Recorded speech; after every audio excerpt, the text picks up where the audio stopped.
Why do some countries have most of their population concentrated in just one part, while vast areas remain almost empty? Let's explore this pattern of uneven population density across the world. Make sure to watch till the end. The first country on our list is Taiwan. Look at Taiwan on the map.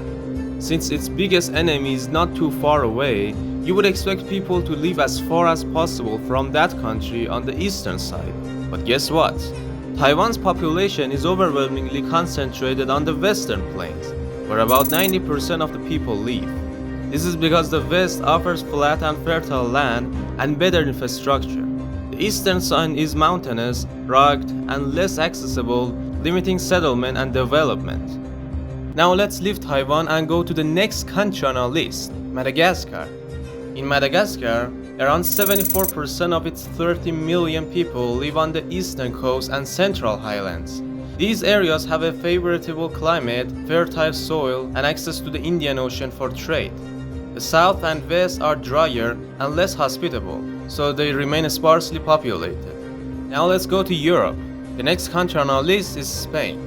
Spain's population is unevenly distributed, with the Central Plateau or Meseta being one of the least populated regions in the world. This area has a harsh climate, hot summers, cold winters, and poor soil, making farming difficult. Instead, most people live along the Mediterranean and Atlantic coasts, where the climate is milder and economic opportunities are better. For the next country on our list, we have to go back to the East Asia again. In China, about 94% of the population lives east of the Heihe-Tangshan line, an imaginary diagonal line dividing the country. The east has fertile plains, rivers, and economic hubs like Shanghai and Beijing. The western half, including the Tibetan Plateau and deserts like the Gobi, is mountainous, arid, and sparsely populated, with less than 6% of the population. Wait, I wanna borrow 10 seconds of your time. Follow me.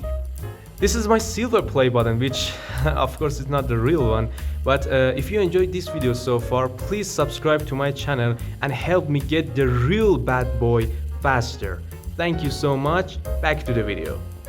The next country on our list is not too far, but also not too close. Can you guess which country it is? Yes, it's Russia. Russia's population distribution is one of the most striking examples of uneven density.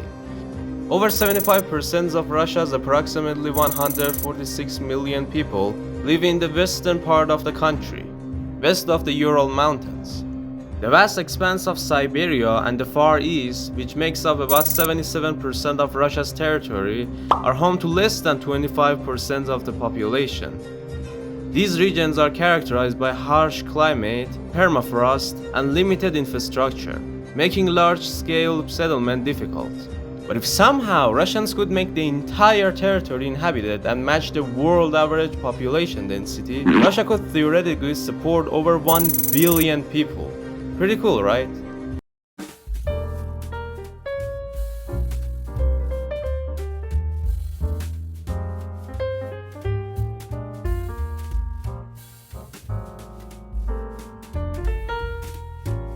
The next country on our list is Germany. Oh wow, this one is classic. Germany's population density is heavily influenced by its history, especially the division during the Cold War.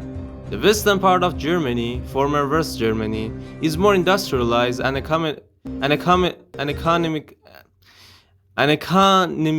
economically developed. Oh wow.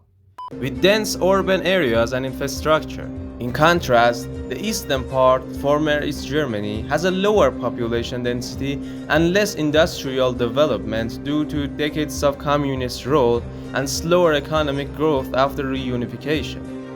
This historical divide still shows clearly on population maps, with eastern states having fewer people compared to western states. You guys asked why I end my videos so quickly. Well, as you can see, if I do this, it will make you watch the video until the very end. But if I add an intro like, okay, thanks for watching, this is what happens. So yeah, that's why.